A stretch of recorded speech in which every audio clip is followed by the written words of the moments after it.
Tremendo, ¿eh? Las verdades que estamos cantando. Cuánta gracia que ha sido derramada sobre nosotros, ¿no? Gracias a Dios por Cristo Jesús. Bueno, vamos a abrir la Biblia en 1 Corintios capítulo 3, verso 18 en adelante hasta el final. Me llama la atención cuánto material, digamos, de esta carta está dedicado al mismo tema. Porque desde capítulo 1, verso 10, hasta el fin del capítulo 4, Pablo argumenta contra estas divisiones que había en la iglesia alrededor de las personalidades, ¿no?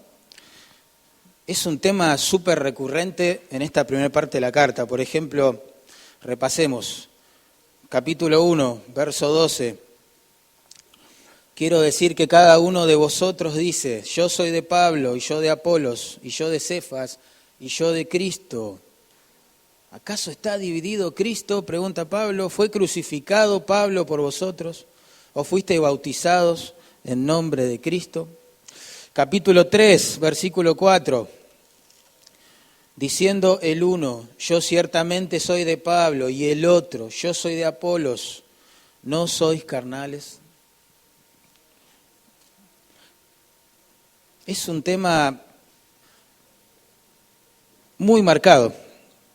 ¿Por qué? Porque esto generaba divisiones en la iglesia, le robaba la gloria a Dios y se la depositaba en los hombres. Y eso es lo peor que puede hacer una iglesia. Porque la iglesia está edificada para sostener la verdad y para glorificar a Cristo por toda la eternidad, no a los hombres. No a los hombres. Por eso en capítulo 1 y 2 el argumento de Pablo en contra de esta tendencia extraña, ajena a la Biblia, es que la sabiduría del Evangelio no vino a través de estos hombres que ellos adoraban, sino que fue revelada por Dios. En capítulos 3 y 4 el argumento en contra de esta tendencia era mostrar que los apóstoles solo eran pequeños siervos del gran Señor de la iglesia. Ahora llegamos a versículos 18, 19 y 20 y vemos que Pablo ataca el problema de la falsa sabiduría que había en esta iglesia. Noten la frase, ninguno se gloríe, si alguno se cree sabio, hágase ignorante. Y en versículo 21 al 23, Pablo corrige el tema otra vez del falso concepto acerca de los siervos que ellos tenían. Por eso dice, ninguno se gloríe en los hombres. Otra vez, Pablo corrigiendo esta tendencia que dividía la iglesia, le quitaba la gloria a Dios y la depositaba en los hombres. Es como que Pablo parece decirle, bueno, hermanos, corintios, a ver, si quieren sanar las divisiones, háganse ignorantes para este mundo, sabios en la palabra de Dios, dejen de gloriarse en los hombres, porque tanto la sabiduría que salva como los siervos que la predican son de Dios, son de Dios. Versículo 23 dice, todo es vuestro, y vosotros de Cristo, y Cristo de Dios. Excelente, excelente, porque sin el Señor no habría ni sabiduría revelada en el Evangelio que Dios usó para salvarnos, tampoco habría siervos que la prediquen, no existiría Pablo, no existiría Apolos, no existiría Pedro, no habría iglesia en Corinto, no había iglesia en Carapachay. Es una locura gloriarse en los hombres cuando todo proviene de Dios y es un don de Dios para los creyentes. Ese es el argumento de Pablo. Así que vamos a dividir el estudio en dos. Versículos 18, 19 y 20. Hay un claro mandato ahí, háganse ignorantes para el mundo y serán sabios para con Dios. Y versículos 21, 22 y 23, otro claro mandamiento, no se gloríen en los hombres, sino en el Señor.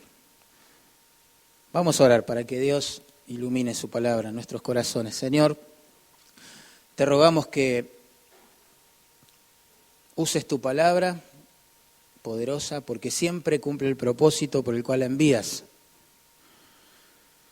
Desconocemos tus soberanos propósitos en cada uno de nosotros, pero confiamos que lo vas a cumplir. Confiamos en tu palabra, Señor.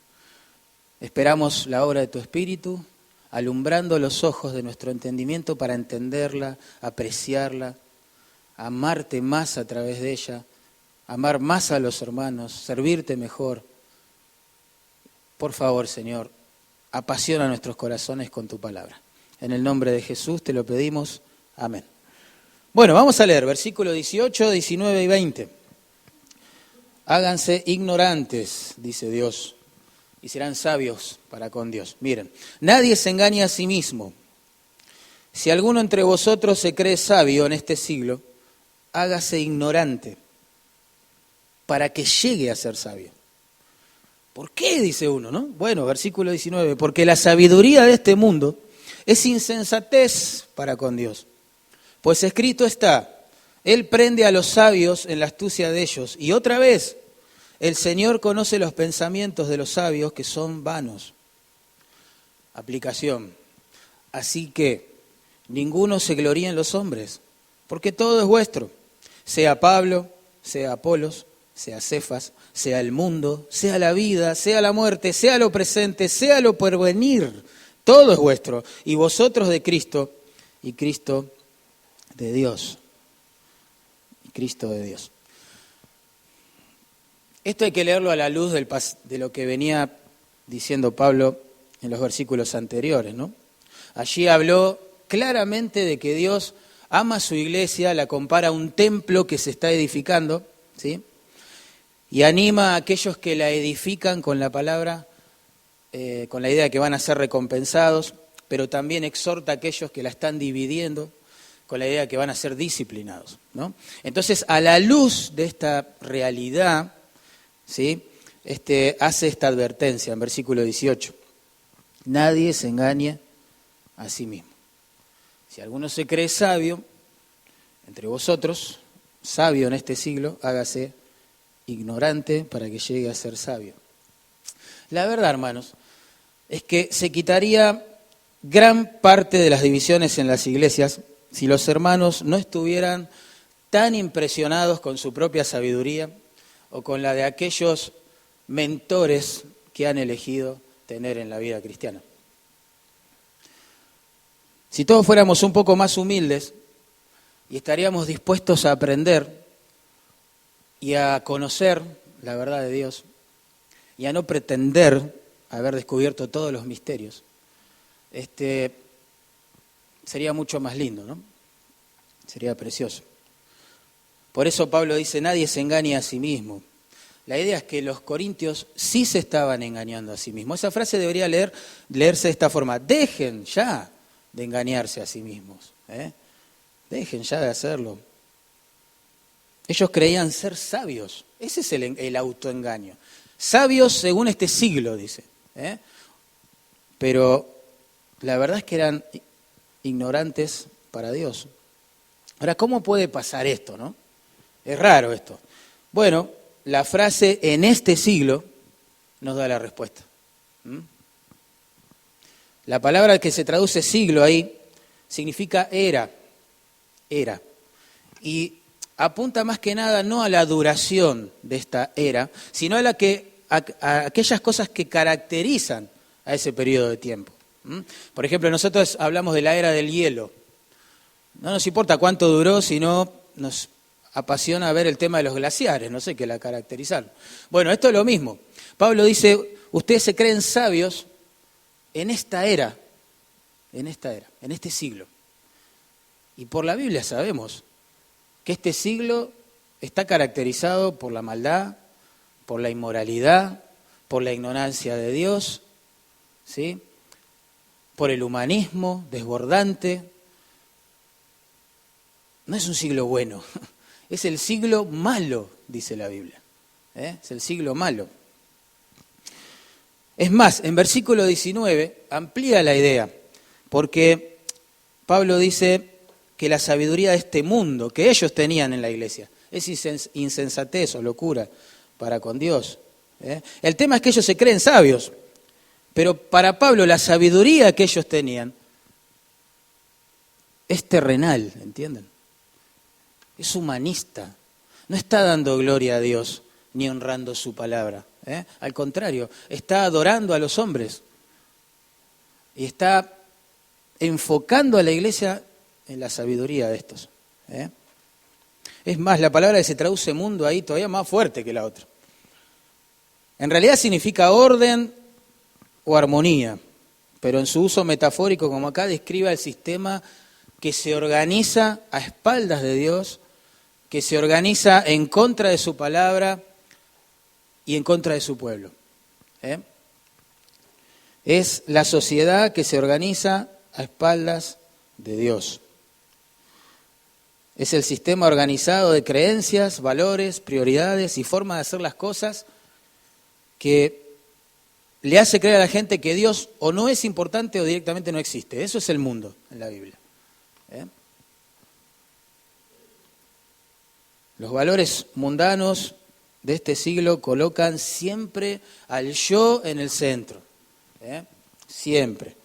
En cambio, los valores bíblicos colocan a Dios en el centro. Cristo y su palabra. Por eso, para ser llamado sabio en esta era malvada, los cristianos tienen que transigir con la palabra de Dios para quedar bien con las personas y a la vez están quedando mal delante de Dios. ¿Por qué digo esto? Porque en Juan 15, 18 Jesús dijo claramente, escuchen, si el mundo os aborrece, sabed que a mí me han aborrecido antes que a vosotros. ¿Qué es lo que debe esperar la iglesia de parte del mundo? ¿Que aplaudan su conocimiento, su sabiduría, su forma de ver la vida? Jamás va a suceder eso. Jamás. La iglesia tiene que esperar de parte del mundo no felicitación, sino persecución. Tremendo lo que dijo el Señor. Este sistema organizado de creencias que estaba mencionando anteriormente no ama a Cristo. Por tanto, no va a amar a los cristianos tampoco. Jesús mismo dijo, advirtiendo seriamente a su auditorio, ¡ay de vosotros cuando todos los hombres hablen bien de vosotros! Porque así hacían vuestros padres con los falsos profetas. Hermanos, si toda la sociedad habla bien de nosotros, eso no es una señal de que somos sabios, eso es una señal de que somos falsos profetas, de que no estamos jugándonos por ninguna verdad de Dios. Que solo nuestro mensaje y métodos apuntan a que la gente se sienta bien nada más. Y eso es terrible. Y es lo que estaba pasando en Corinto, ¿no? Ay, ay, ay. Además, noten siempre esa connotación negativa, ¿no? De la sabiduría que tenían ellos. Por ejemplo, allí dice la frase, se cree sabio. Si alguno se cree sabio. Con esa palabra o esa expresión Pablo está diciendo, son unos orgullosos ustedes. Terrible. Y el orgullo está en el centro de la sabiduría humana, hermanos. Ese lema tan famoso y tan repetido acá en Corinto que decía, yo soy de Pablo, yo soy de Apolo y yo soy de Cefas, lo único que pone es el yo adelante, mostrando su orgullo. Su orgullo. ¿Se acuerdan que ellos construían escuelas de pensamiento filosófico? Y después se enfrentaban la una con la otra. Bueno, eso pasó en la iglesia también, estaba pasando en la iglesia también, y no era motivado por el amor al Señor y a los hermanos, sino por orgullo. Por orgullo. El yo al frente. Entonces Pablo dice, eso no es sabiduría, eso es ignorancia ante Dios. Eso no es espiritualidad, eso es carnalidad, ya lo vimos anteriormente. Eso no es madurez espiritual. Eso es inmadurez. Eso no es amor, eso es contienda, dice Pablo.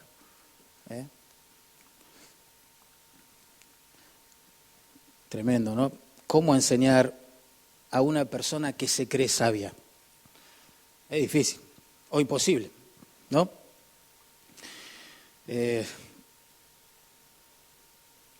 Un retórico romano le decía a sus alumnos: ustedes llegarían a ser excelentes estudiantes si no estuvieran tan convencidos de su propia erudición. Eso es lo que pasaba en Corinto. Eso es lo que pasaba. Usaban el conocimiento de Dios para enfrentarse unos con otros, humanizando todo en el proceso. ¿Sí? Entonces quizás algunos vecinos incrédulos de la iglesia admiraban eso, porque ellos se comportaban de la misma manera que la gente en la calle. Se peleaban por las mismas cosas, solamente que tenía un aire más teológico que filosófico. Pero era lo mismo. Y Pablo dice: es puro orgullo, pura soberbia, disfrazada de espiritualidad. Por eso, el primer paso, para que un cristiano llegue a ser sabio de verdad delante de Dios, está allí claramente escrito: hágase ignorante. Para que llegue a ser sabio, hágase ignorante. Saben que encima el tiempo allí y el modo verbal demandan una obediencia urgente. La voz media habla de que uno tiene que hacer eso para su propio bien o para sí mismo. Es como decir, por tu propio bien, hermano. Dejá de tratar de impresionar al mundo, ¿sí? Dejá de buscar el aplauso de la gente que no ama al Señor. Y vamos, de verdad, empezá a abrazar la sabiduría de Dios, que está revelada en la palabra de Dios. Eso es lo que está diciendo Pablo. Porque el creyente que quiere agradar a Dios va a tener que vaciarse de toda esa sabiduría humana para que Él la pueda llenar con la sabiduría que viene de lo alto. Háganse ignorantes para este mundo, les dice Pablo, y van a ser sabios para con Dios. Ahora, ¿por qué una persona que es sabia para con Dios tiene que ser sí o sí considerada necia para este mundo? ¿Por qué? Y bueno, porque si una persona abraza la sabiduría de Dios revelada en la Biblia y a partir de ahí organiza su vida, la de su familia, sus valores, sus prioridades, la inversión de su tiempo, define cuáles son sus tesoros, etcétera, este mundo nos va a tratar, o va a tratar a esa persona de loco. De loco. Nos van a decir cosas como esta, ¿no? ¿Cómo podés creer en ese libro? ¿De verdad vos creés que este libro es suficiente para suplir las necesidades espirituales de la gente? ¿En serio me lo decís? ¿Cómo puede ser que todo el tiempo vayas a la iglesia? ¿Qué? ¿Que tenés que ser fiel a tu esposa? ¿Y nada más? ¿Cómo es eso de que tenés que vivir sirviendo a los demás? Morir al yo. ¿Cómo? Tomar la cruz. ¿Qué es eso? ¿Estás loco vos? Amar a los enemigos. Perdonar siempre. 70 veces 7. Claro, hermano. Si uno comienza a predicar y a vivir la sabiduría de Dios revelada en la Biblia, no va a ser aplaudido como un erudito en el mundo. Al contrario, vamos a ser tildados de necios. Y Pablo da la razón, noten, en el versículo 19. ¿Por qué pasa esto? Porque la sabiduría de este mundo, dice el verso 19, es insensatez para con Dios. Fíjate. No sé si recuerdan, pero en capítulo 1, verso 18, al capítulo 2, verso 5, Pablo se propuso mostrar que la palabra de la cruz, ¿se acuerdan? Es locura para el que se pierde. El griego pensaba que era toda una necedad, esa historia de un Mesías muriendo en el lugar de los demás y trayendo perdón y vida eterna. Los judíos tropezaban con esa verdad porque ellos esperaban un Mesías más parecido a un caudillo político que traía liberación del yugo romano que de un Dios humanado sacrificándose en el lugar de los pecadores.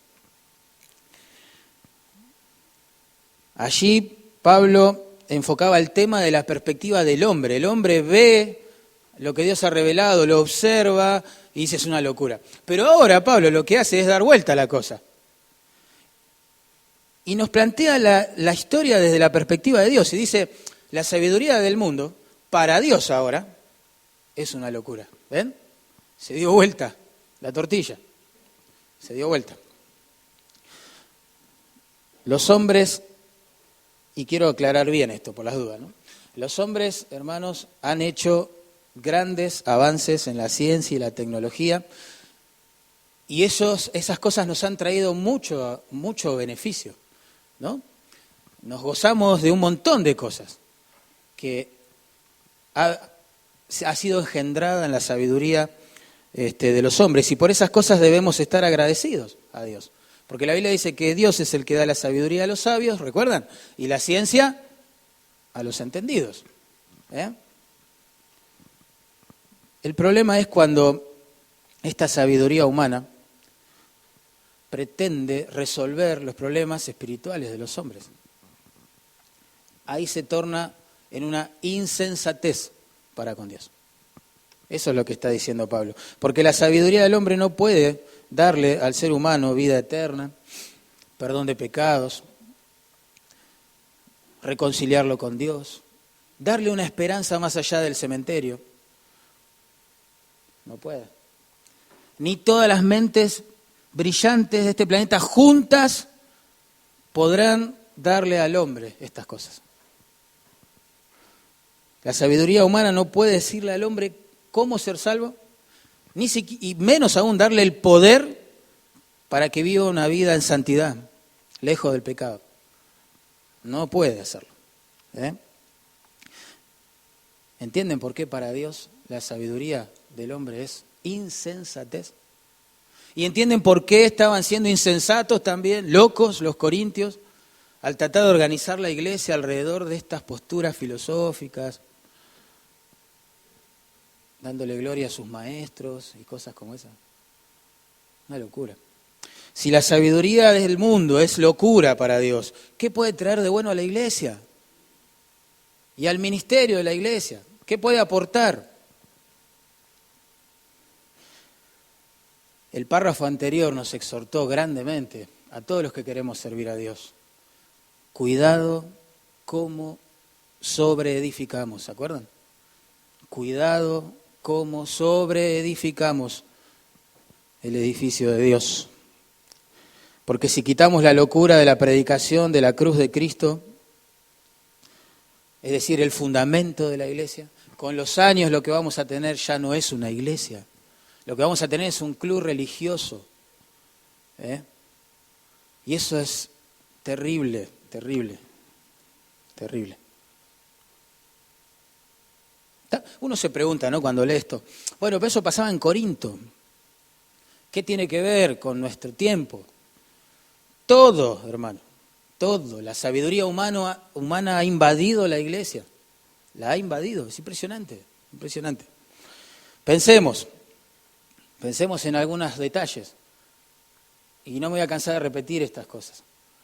La evangelización en las iglesias hoy en día están más basadas en técnica de marketing y mercado que en el poder del Espíritu Santo. Que en predicadores que solo abren su boca para explicar el Evangelio como está escrito.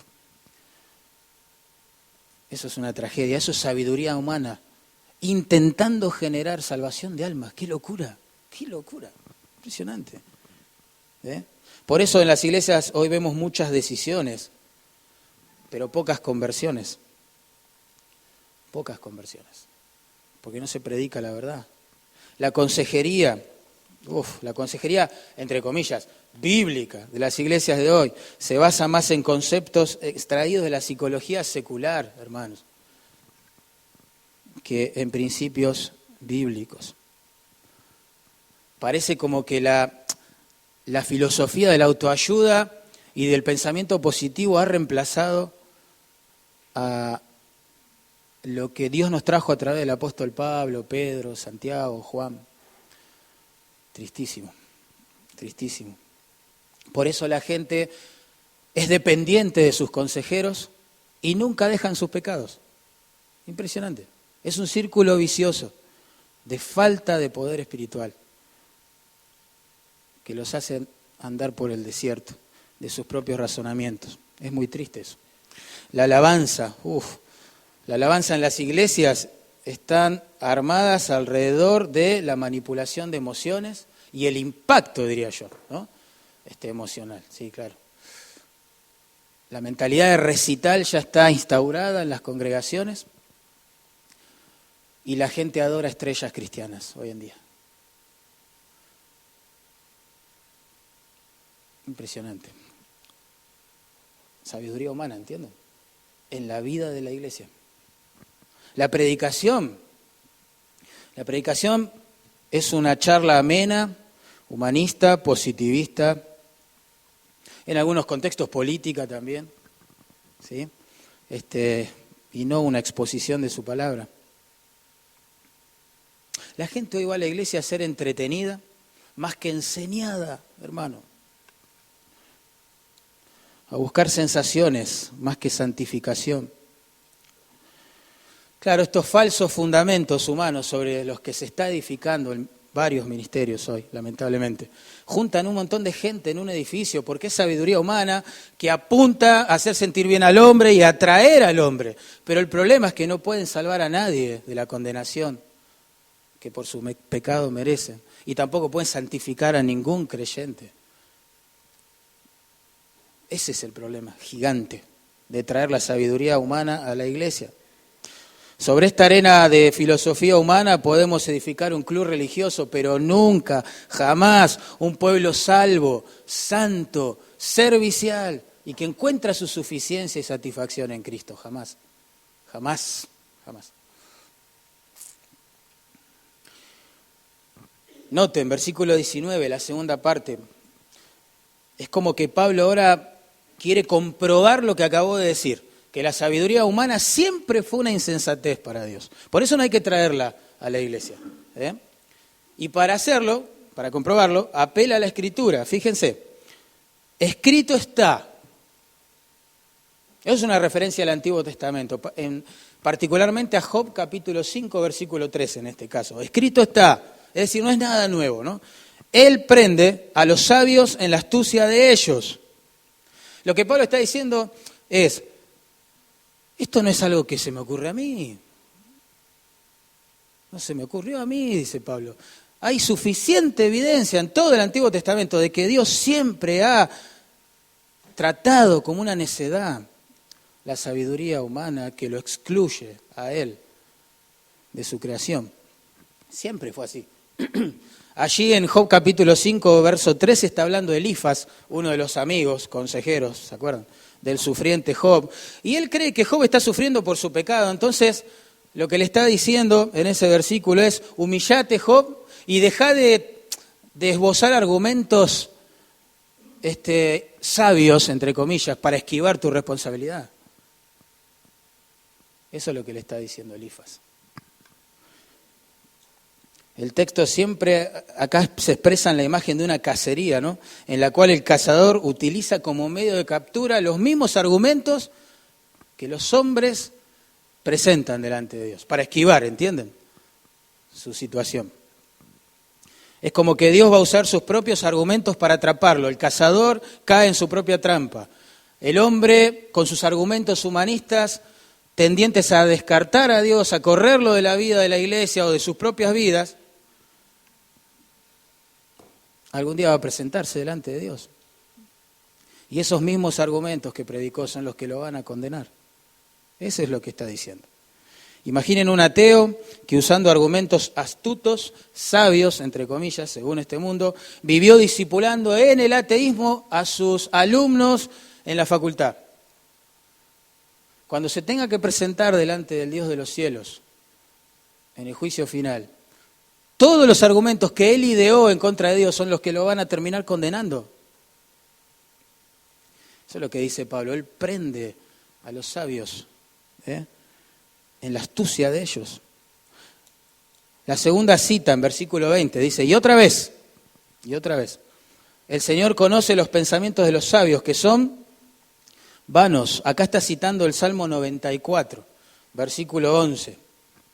Allí el salmista estaba perplejo porque los justos son afligidos, los impíos estaban prosperando y parecía que Dios no hacía nada al respecto. ¿Te sentiste así alguna vez?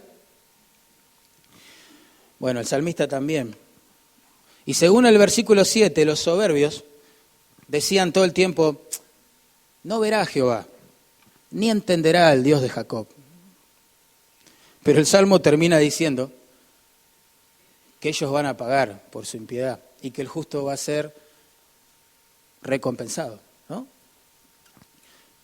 Entonces estos hombres impíos, pero que a la vez prosperaban y maltrataban al pueblo de Dios y parecía que triunfaban, pensaban que eran unos capos, grandes sabios que podían pecar y burlarse del pueblo de Dios y del Dios de su pueblo sin que pase nada. Pero Dios les dice a través de ese salmo que al final de cuentas van a ser condenados por eso. En ese sentido, los pensamientos de los sabios son vanos, no producen nada valioso, es la idea, no pueden cambiar nada, ¿sí? Pueden argumentarlo todo, pero no van a cambiar nada, ni un ápice de la voluntad de Dios y de los planes de Dios para el hombre. Por eso la sabiduría orgullosa, que a veces tiene forma de ateísmo, a veces de agnosticismo, a veces de religiosidad, bueno, etcétera, del misticismo, no sé, que inventa el hombre, siempre fue y siempre será una insensatez para Dios. ¿Saben lo que pasa, hermano? Este tema es muy grave, porque si las personas en la iglesia elevan su propia sabiduría, siempre van a tender a menospreciar la sabiduría de Dios que ha revelado en su palabra. Y hay ejemplos en la historia de la iglesia gigantes de estas cosas, gigantes. Por ejemplo, los estudiosos de la Biblia y los teólogos liberales de finales del siglo XIX, principios del siglo XX, hicieron esto. Ellos eran hombres intelectualmente brillantes y eruditos en un montón de campos de estudio. Generalmente, unos se contradecían a los otros en casi todas las cosas, menos en una.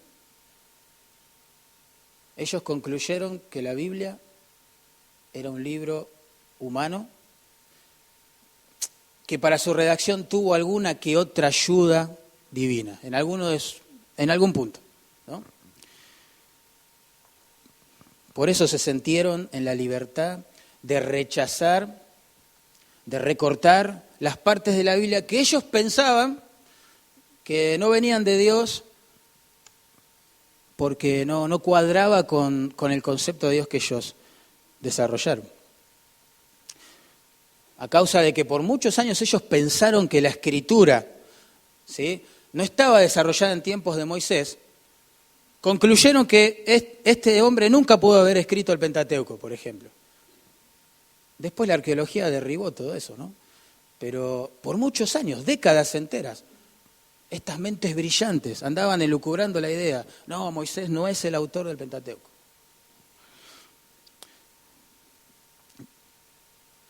Como no creían tampoco en las predicciones sobrenaturales que hay en la Biblia, negaban que Daniel haya escrito su libro cientos de años antes de que se cumpliesen las cosas que él estaba profetizando. Ellos decían, lo escribió después otra persona en nombre de Daniel. Y así es todo, ¿no? Entonces, en el nombre del intelectualismo y de la erudición, lo que hicieron fue mutilar la palabra de Dios. Ellos es como que se pusieron por encima en autoridad que la misma palabra de Dios. Y el punto es que, como en Corinto, ¿no?, dañaron a la iglesia grandemente, causaron confusión, duda, incredulidad de parte de los miembros ante la palabra, divisiones y enfrentamientos sin fin. La herencia humanista de esta gente perdura hasta el día de hoy en los seminarios bíblicos, en lugares donde se entrenan a los predicadores del mañana. Imagínate, el veneno se esparció por la iglesia, pero la iglesia también los escuchó y les dio lugar. Y muchos hermanos decían, yo soy de este erudito liberal, y yo soy del otro, y yo soy de este, y yo soy de aquel. Y cuando se quisieron acordar, las discusiones ya ni siquiera estaban basadas en la Biblia, sino en los dichos de este erudito, del otro, de aquel. Y eso es penoso, es penoso. La sabiduría humana, hermano, hay que entenderlo. No sirve para edificar la iglesia, sirve para otras cosas, pero no para edificar la iglesia. No puede salvar las almas, no puede santificar a los cristianos, glorificar a los hombres. No sirve en la iglesia de Cristo. Es contraproducente, porque el hombre tiene suficiente dosis de naturaleza caída como para entrar en el error, confundir a los demás, perturbar la iglesia de Cristo. Quien sea y por capacidades que les haya sido concedidas de parte de Dios. No estamos acá para adorar ningún hombre, para exaltarlo a un nivel que no le corresponde. No estamos acá para hacernos los ¿sí? Los creyentes que vamos a la vanguardia en las novedades evangélicas. Estamos acá para volver una y otra vez a la Escritura, ¿entienden? Y de esa forma predicar a Cristo y que Él sea glorificado. Estamos para eso. Tenemos que entender eso los creyentes. Tenemos que entenderlo. El pueblo de Dios debe abandonar la confianza en sus propias especulaciones o en la de otras personas. Y debe confiar en la locura de la predicación, como la llamó Pablo en capítulo 1, verso 18. Debe renunciar a la idea impuesta de que la razón es la autoridad final sobre todas las cosas y humildemente sujetarse a la revelación de Dios para definir todas las cosas en la iglesia. El pacto, hermanos, de sumisión a la autoridad de la Biblia es el ente que convoca, ¿sí?, la unidad de los creyentes. Por otro lado, cuando la iglesia le da más valor a los dichos de estas personalidades, es inevitable que se divida, es inevitable, con todas las consecuencias que eso trae en la congregación, con gente lastimada, herida, confundida, hermanos sospechando unos de otros todo el tiempo. Es horrible. Y con las consecuencias que trae el testimonio hacia el mundo, que espera ver algo distinto de verdad en los cristianos. Y lo único que ve es lo mismo que pasa en el bar o en el consorcio, cuando se reúnen, donde discuten, debaten, pelean, se celan. Qué triste, ¿no? Qué triste, hay que reflexionar sobre estas cosas. Por eso la aplicación de esto está en el versículo 21 al 23. Claramente, esto tiene que impactar nuestra vida. Pablo nos llama a la acción. No es solo un concepto bonito esto, ¿no? Dice, así que ninguno se gloríe en los hombres. Segundo punto, no se gloríen en los hombres, sino en el Señor. Claramente. Debería leerse así, dejen de gloriarse en los hombres, Corintios. Dejen de pelearse en nombre de estas personalidades, de enfrentarse usando como bandera a Pablo o a Apolos o a Cefas. Basta ya de esto, dice Pablo, basta. Ellos fueron hombres preciosos, usados por Dios grandemente para la edificación de la iglesia. Y eso es todo. Eso es todo. El mensaje que ellos predicaron no lo inventaron ellos, vino de Dios. El problema no radica en el hecho de que la iglesia aprecie a sus predicadores o pastores o líderes, los ame, no sé, se sujete a ellos, porque todo eso es bíblico. Hay que hacerlo, lo tenemos que hacer, ¿no? En 1 Tesalonicenses 5, 12 y 13 dice, os rogamos, hermanos, que reconozcáis a los que trabajan entre vosotros y os presiden en el Señor y os amonestan, y que los tengáis en mucha estima y amor por causa de su obra. Eso es sano, eso es bíblico, eso está bien. Hebreos 13, 17 dice, obedeced a vuestros pastores y sujetaos a ellos, porque ellos velan por vuestras almas como quienes han de dar cuenta. Eso no es un problema. Amar a los que nos presiden en el Señor, sujetarnos, No, eso no es un problema. El problema es cuando nos gloriamos en ellos. Por eso Pablo dice, ninguno se gloríe en los hombres. Ellos se gloriaban en los hombres. Se agrupaban a través de ellos. Y levantaban sus apellidos y nombres para enfrentarse con los demás. Comenzaron a honrar a un siervo por encima de todos los demás. ¿Entienden? Se agruparon tras de él y claro, la iglesia quedó recontrapartida, dividida. Ahora, lo que llama la atención es que los corintios fueron súper bendecidos, por disfrutar del ministerio de hombres como Pablo, como Apolos y quizá de la influencia externa de Pedro, ¿no? Qué cosa, ¿no? Cada siervo es cierto, tenía su personalidad, su énfasis distinto, claro que sí. Sus dones, sus habilidades. Obvio, eran diferentes. Pero aquella variedad de liderazgo debería haber enriquecido la iglesia y la debería haber unificado si hubiesen sido humildes. Pero como usaban sus nombres para promover su ego, esto no pasó. Se dividieron. Qué triste que es esto, ¿no? Ahora alguien se estará preguntando quizá a esta altura, ¿por qué no puedo gloriarme en los siervos? ¿Qué? A mí me gusta tal, a mí me gusta el otro. ¿Por qué? Pablo contesta, porque todo es vuestro, dice. Todo es vuestro. Fíjense que esta frase, todo es vuestro, se repite otra vez y se amplía en el versículo 23. Es como que le da el verdadero sentido, ¿no? Dice, todo es vuestro, vosotros de Cristo y Cristo de Dios. ¿Ven cómo Pablo da vuelta los refranes, los lemas que ellos andaban diciendo en la congregación? Ellos decían, yo soy de Pablo, ahora tendrían que decir, Pablo es nuestro. Ellos decían, yo soy de Apolos, ahora tendrían que empezar a decir, Apolos es nuestro. Yo soy de Cefas, ahora tendrían que decir, Cefas es nuestro. Dio vuelta la cosa a Pablo. ¿Por qué? Porque los corintios consideraban a estos hombres como, no sé, mini señores, pero habían sido dados por Dios para que sirvan a la iglesia y la edifiquen. En ese sentido, eran un regalo de Dios para la iglesia. Entonces Pablo, Apolos, etcétera, eran de la iglesia, ¿se entienden? Y todo esto, obviamente, de Dios. La Biblia dice que Él mismo, hablando del Señor, constituyó, la idea es concedió, regaló, a unos apóstoles, a otros profetas, a otros evangelistas, a otros pastores y maestros, a fin de perfeccionar a los santos para la obra del ministerio, para la edificación del cuerpo de Cristo. Los líderes preciosos que había allí en Corinto venían de Dios, eran un regalo de Dios para la iglesia.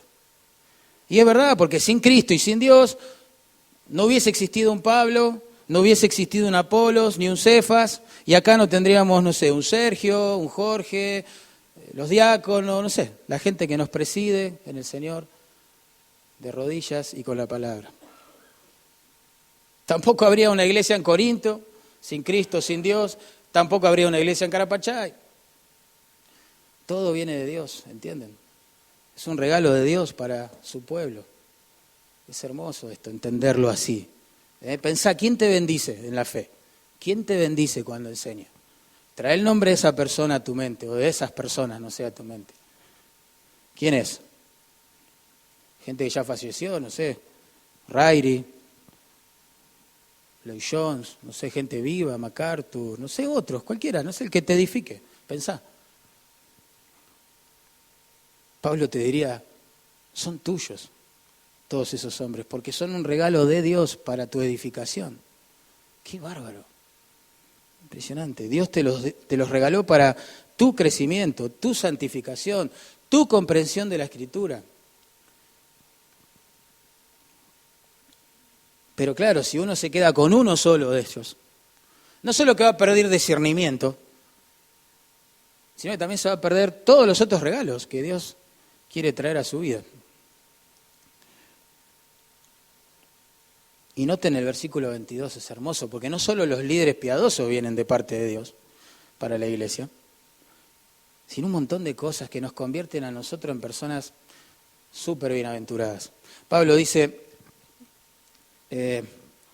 sea Pablo, sea Apolo, sea Cefas, ¿no? Eso ya lo vimos. Ahora amplía la lista. Sea el mundo, sea la vida, sea la muerte, sea lo presente, sea lo porvenir. Todo es vuestro. Vosotros de Cristo y Cristo de Dios. El mundo es nuestro, dice ahí. ¿Qué? ¿Por qué? Porque todo es de Cristo por herencia. Colosenses 1:15 dice, Él, hablando de Cristo, es la imagen del Dios invisible, el primogénito o heredero de toda creación. Cristo va a heredar el mundo, es la idea, ¿sí? El universo. Y los creyentes, según Romanos 8:17, somos coherederos con Él. Quizás recién en el reino mesiánico o cuando contemplemos los cielos nuevos y la tierra nueva, apreciaremos esto en toda su dimensión, pero es una realidad. Lo que Pablo está diciendo es que todos los creyentes reinaremos con Cristo, serviremos de común acuerdo a Cristo, y eso debería impactarnos para hacer lo mismo hoy. Después dice, la vida es nuestra. La vida es nuestra. Claro, Pablo obviamente se está refiriendo a la vida espiritual, ¿no? Que se nos fue concedida cuando creímos. Estábamos muertos en delitos y pecados, se nos dio vida juntamente con Cristo, dice Efesios capítulo 2. Qué lindo. La vida eterna es la vida de Dios, en una persona que antes estaba muerta. Entonces el énfasis más que en la duración está en la calidad de esta vida. Ahora hay relación con Dios y esto para siempre. Por eso, en este sentido, la vida también se nos ha regalado, fue un don de Dios para nosotros. Por eso para el creyente la vida en este mundo actual, ¿en qué consiste? ¿Qué dijo Pablo? Para mí el vivir es y morir, ganancia. Todos los creyentes experimentamos esta vida en común y tenemos ese propósito en común. Deberíamos unirnos para vivir de esta manera, honrando a Cristo. Después dice, la muerte también es nuestra. La muerte, wow, ¿qué? Uno se pregunta, ¿no? La muerte. Sí, claro, porque el gran enemigo del pecador ha sido derrotada por Jesucristo. Miren lo que dice 1 Corintios 15:21, hermano. Porque por cuanto la muerte entró por un hombre, ese es Adán, también por un hombre, es decir, Cristo, la resurrección de los muertos. El Evangelio sacó a la luz la inmortalidad, ¿entienden? Tremendo, ni vos ni yo tendríamos un gramo de esperanza más allá del cementerio si no fuera por el Evangelio, por Cristo. Eso viene de Dios. La muerte ahora ha sido conquistada, es nuestra. Era nuestro peor enemigo, porque si moríamos en nuestro pecado estaríamos separados de Dios por toda la eternidad en condenación. Pero gracias a Cristo ahora la muerte nos lleva directamente a su presencia. Por eso Pablo llegó a decir, para mí el vivir es Cristo y el morir, el mejor de los negocios significa, es estar con Cristo. Quedarse aquí es necesario por causa de su obra, no para hacer dinero y esas cosas, sino por causa de su obra.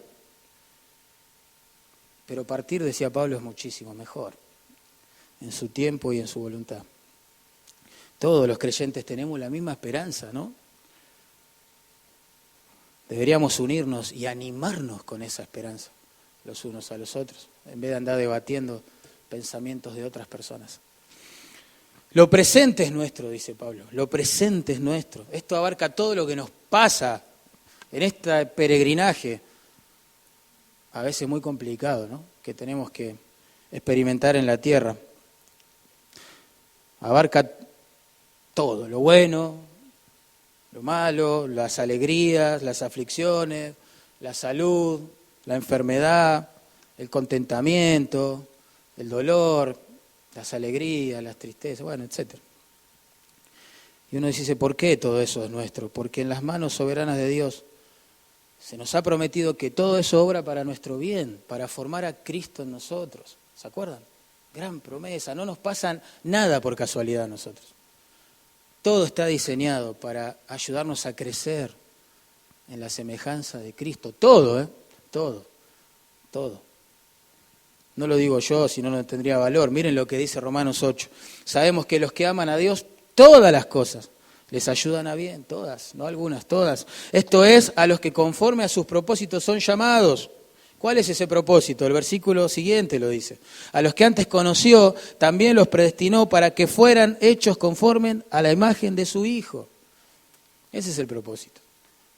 Ser hechos conforme a la imagen de su Hijo. Todo lo que viene a nuestra vida ha sido diseñado por un Dios increíblemente soberano que está formando a su Hijo en nosotros.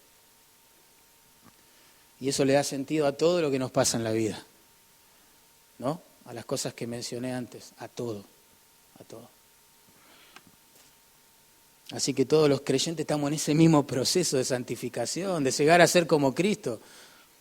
Todos deberíamos unirnos para animarnos a alcanzarlo. Y por último, Pablo dice ahí, lo porvenir es nuestro. Fíjense, el presente, lo porvenir, dice Pablo, es nuestro. Lo que está por venir, claro, son todas esas bendiciones no celestiales, de las cuales ahora solo tenemos un vestigio por la fe, ¿no? Lo que es asombroso es que al cielo, a la ciudad, a la nueva Jerusalén, se le llama el tabernáculo de Dios con los hombres, porque Él va a morar con ellos, dice la Biblia.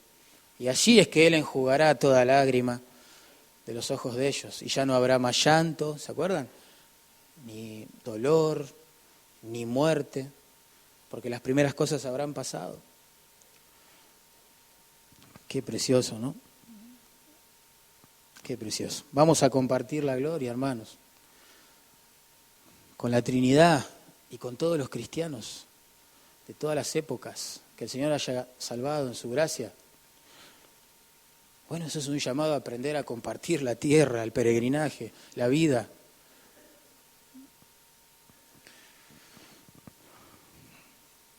Y lo más impactante en el versículo 23 es que la misma Trinidad es como el modelo de esto, ¿no? Dice, vosotros, todo es vuestro, y vosotros de Cristo. Sabemos que hemos sido comprados por precio, ¿no? Más adelante, capítulo 6, verso 20, se los va a repetir. Somos de Cristo, eso es una realidad, ya no somos nuestros. Bien, pero miren cómo termina el texto. Dice, y Cristo de Dios. ¡Wow! La afirmación y Cristo de Dios, o Cristo es de Dios, es una referencia a la subordinación voluntaria de la segunda persona de la Trinidad, Cristo, a la primera, al Padre. Cristo se sujetó a la voluntad del Padre para tomar cuerpo de hombre, forma de siervo y sacrificarse en una cruz por nuestros pecados. Eso lo hizo en obediencia al Padre, dice la Biblia. Es más, el escritor de Hebreos dice que por lo que padeció, aprendió lo que es la obediencia, porque siempre ha existido como soberano. Siempre. Pero Él se sujeta voluntariamente. En 1 Corintios 11:3 dice que Dios es la cabeza de Cristo, en ese sentido. No que Dios es superior a Cristo o más Dios que Cristo, no. Igualdad en esencia, en ser, en deidad, en poder, en atributos. Pero uno se sujeta al otro. ¿Entendés el impacto que esto debería causar en una iglesia que se divide por tontos orgullos y disputas necias de los hombres? Si el Dios de los cielos no tiene problema en sujetarse para bendecir a otros, ¿cómo los creyentes, no, pelean las iglesias por ver quién es el más importante, el que tiene la última palabra, no sé, o el que ha elegido bien al mejor y más erudito de sus representantes, enfrentándose con otros?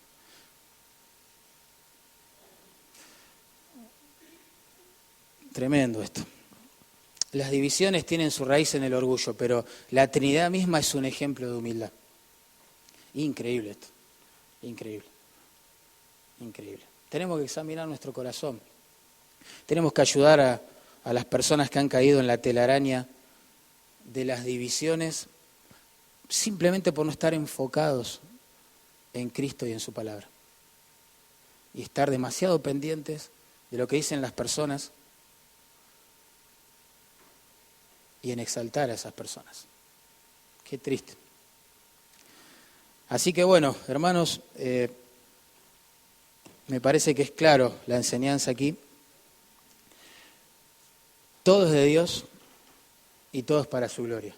Todo lo demás nos ha sido dado por gracia, a través de Cristo. Pero todo es de Dios, ¿entienden? En últimas. Y todo debe ser para su gloria.